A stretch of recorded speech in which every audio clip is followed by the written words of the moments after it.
ఈ మధ్య శాసనసభ నిధులు ఏ రకంగా ఖర్చు పెట్టారని చెప్పని పత్రికల్లో వేస్తారు. నెక్స్ట్ ఇవన్నీ కనుక్కోవాలి.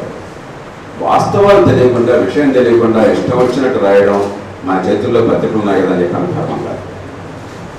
నిజమే, వాస్తవాలు తీసుకోవడం కొంచెం కష్టం, ఎందుకంటే వాళ్ళు శాఖలు ఉన్నాయి, దానిలో గందరగోళం ఉంటుంది. అలాంటి వాడికి అర్థమైతే ఏం జరుగుతుందని చెప్పాలి, గందరగోళం చిక్కుముడున్నాయి. ఆ చిక్కుముడి గురించి తెలుసుకోవాలి, సందేహాలు అంటే కనుక్కోవాలి. చాలా విచిత్రంగా, ఉదాహరణకి చాలా మంది చాలా రాశారు, మా వివరాలు నాకు కాబట్టి మాట్లాడలేదు. కోకటిపల్లిలో 20% కూడా ఖర్చు కాలేదని పెద్ద ఫోటో వేసి మరి ఇంత అవసరం రాశారు. శాసనసభ్యుల నిధికి 4 ఏళ్లలో 4 కోట్లు మంజూరైన. మొదటి సంవత్సరం ఇవ్వలేదు, చివరి సంవత్సరం మొన్ననే నెల క్రితం మంజూరు. కాబట్టి ఆ సంవత్సరం ఈ సంవత్సరం తీసేది 3 కోట్లే మధ్యలో. మన ఇచ్చిన కూడా 100% కోకటిపల్లి వరకు నేను ఆ పనులు మంజూరు చేయించడం జరిగింది. ఆ డబ్బులు దానికి కేటాయించడం జరిగింది. ఇక పనులు చేస్తున్నట్లయితే వాళ్ళు చూసుకోవాలి.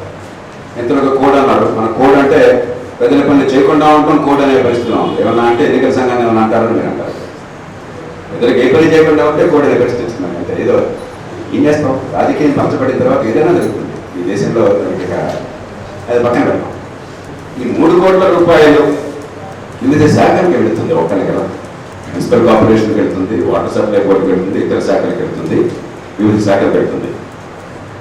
ఈ పత్రికలు ఏం చేశారంటే ఒకనొక శాఖకి ఒకనొక సంవత్సరం ఈ కమ్యూనిటీ హాల్స్ కోసం అని కేటాయించిన డబ్బులో ఎక్కువ ఖర్చు కాలేదని చెప్పి అది మాత్రం చూపెట్టేసి ఏమీ ఖర్చు కాలేదని చెప్పడం చాలా తప్ప.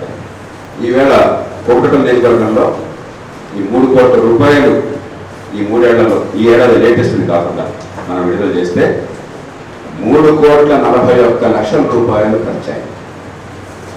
41 లక్షలు ఎట్లా వచ్చినాయి?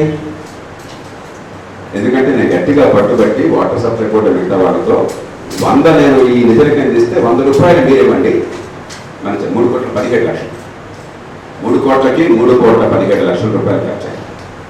దానిలో మున్సిపల్ కార్పొరేషన్లో 1,37,00,000, వాటర్ సప్లై బోర్డులో 1,70,00,000 ఖర్చు అయినాయి. కేవలం కమ్యూనిటీ హాల్స్ మాత్రం మొదటి అంతస్తు పూర్తి కాలేదు కాబట్టి 2వ అంతస్తు అని చెప్పిన కారణంగా ఉంటున్నాడు. భూమి అక్కడ ఏదో కొంత ఇక్కడ అక్కడ అని చెప్పి కొంచెం ఆలస్యం కావడం వల్ల ఒక 2 కమ్యూనిటీ హాల్స్ మాత్రం ఇచ్చినాయని చెప్పి నేను విన్నాను. ఇక ఈ సంవత్సరం 1 కోటి రూపాయల్లో కూడా 2 నెలల క్రితమే అది రాగానే వెంటనే కేటాయించడం జరిగింది. 2013-14 కూడా చాలా లేట్గా మంజూరైనాయి. 1 కోటి రూపాయలు కూడా పనులు ఇవ్వడం జరిగింది. దానికి 50 లక్షల రూపాయలు శాస్త్రుల పేర్లో పెట్టారు, 50 లక్షలు మళ్ళీ మంత్రికి పెట్టారు. కానీ కోకటిపల్లి వరకు పార్టీలు ప్రాంతాలతో సంబంధం లేకుండా అందరికీ చేస్తున్నాం కాబట్టి ఆ కోటా కూడా నేనే తయారు చేసి మంత్రులు పంపించడం వాళ్ళకి కూడా జరుగుతాను. ఎవరెవరు అడ్డు పెట్టాలి కూడా నేను చెప్పాను. ఈ సంవత్సరం పనులు ఇప్పుడు జరుగుతున్నాయి. ఇది కాకుండా సందర్భం వచ్చింది కాబట్టి చెప్పాలి. కోకటిపల్లి నియోజకవర్గంలో 956 కోట్ల రూపాయల పనులు అయితే పూర్తయిపోయింది, లేదా తుది దశలో ఉన్నాయి. దీనిలో కేవలం కోకటిపల్లి ప్రాంతానికి మాత్రమే ఉండేటువంటి ఒక వాటర్ సప్లై పైప్ లైన్ 550 కోట్ల రూపాయలు, అది ప్రత్యేకంగా నేను కోరి ఏర్పాటు చేయించాను. అది కాకుండా మరొక 617 కోట్ల రూపాయల పనులు నిర్మాణంలో ఉన్నాయి. దానిలో 2 పెద్దలు ఉన్నాయి. నర్సపూర్ జంక్షన్ దగ్గర అది శాంక్షన్ దుర్దశలో ఉన్నది. పెద్ద ఫ్లైఓవర్ను ట్రాఫిక్ కోసం ఏర్పాట్లు కావాలి. 220 kV సబ్స్టేషన్ ఒకటి అసెంబ్లీలో కూడా చాలాసార్లు ప్రస్తావించారు. భూమి ఎక్కడ భూమి కూడా కేటాయించడం జరిగింది. ఆ పని కొంచెం జాప్యం. ఈ మొత్తం కలిపితే 1,573 కోట్ల రూపాయల పనులు మంజూరైనవి, నిర్మాణం అయిపోయినవి, అయిపోతున్నవి కలిపితే 946 కోట్లు. ఇప్పుడు నిర్మాణ దశలో ఉన్నవి 600 కోట్ల రూపాయల పైచ. ఇది కాక 80 లక్షల గ్యాలన్ల రోజుకి నీళ్లు అక్కడ అందుబాటులో ఉండేటువంటి కోకటిపల్లిలో ఈవేళ 1,80,00,000 నీళ్ళు అందుబాటులో ఉన్నాయి.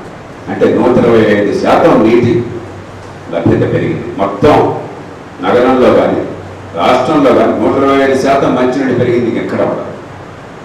ఇది కాక దాదాపు 4,000 మందికి ఉపాధి కల్పించడం జరిగింది. ఇది శాసనసభ్యులు మామూలుగా పనుల్లో భాగం కాదు. కానీ నిరుద్యోగం ఉన్నప్పుడు వారికి శిక్షణ ఇవ్వటము, ఆ ఉద్యోగాలు ఇచ్చే వాళ్ళతో సంధానం చేయడము, ఉపాధి కల్పించడం చెప్పిన బాధ్యతగా తీసుకుని మన కార్యకర్తలు పనిచేశారు. 4,000 మందికి శిక్షణ ఇచ్చి, కొంతమందికి శిక్షణ లేకుండా వారిని కనెక్ట్ చేసి మరి కొంతమందికి 4,000 మంది ఉపాధి కల్పించడం జరిగింది.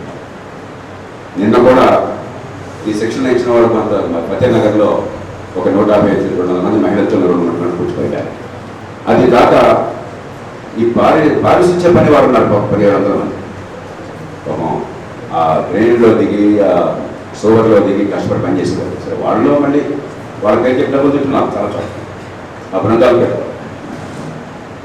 వాళ్ళందరికీ కూడా డబ్బులు వాళ్ళ చేతికే అందాలి, ఈ అక్రమాలు పోవాలని చెప్పని ప్రతి ఒక్కళ్ళకి బ్యాంక్ అకౌంట్ ఏర్పాటు చేసి ప్రత్యక్షంగా నేరుగా బ్యాంకులో డబ్బు ఇచ్చే ఏర్పాటు జరిగింది. కేవలం కోకటిపల్లిలో ప్రారంభమైతే అది నగరం అంతా అమలు చేయాలని కోరితే ఇప్పుడు నగరం అంతా అమలు అవుతున్నారు. దాదాపు నగరంలో బహుశా 25-30 వేల మంది పార్సల్ చెప్పిన వారికి ఈ రకంగా మోసం చేసే అవకాశం లేకుండా పని జరిగే ఏర్పాటు. ఇంకా చాలా చెప్పచ్చు, వివరాలు ఇప్పుడు చెప్పను. అంటే దయచేసి ఇవన్నీ కూడా ఖచ్చితంగా శాసనసభ్యులు పార్లమెంట్ సభ్యులు ఏం చేశారని చూసే బాధ్యత మీకు ఉన్నది.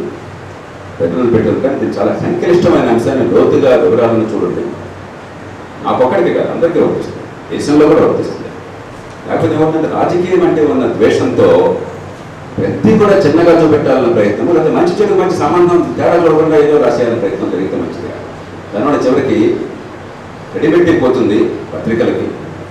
రాజకీయం ఎట్లా పడిపోయింది, కనిపెట్టి ఎలాగపోయింది. దీన్ని ఎట్లా రక్షించాలా, రాజకీయాన్ని ఎట్లా బతికించాలని ఆలోచించాలి. కానీ ఇక రాజకీయానికి ఎంత చంపేయాలని ఆలోచిస్తే ఇక మిగిలిది అయితే శ్మశానం అనుకుంటుంది. అందుకనే ఇప్పుడు గుండాలు వచ్చినా మనం ఓకే అనుకుంటున్నాం, కొడుకులు కూతురు వచ్చినా ఓకే అనుకుంటున్నాం.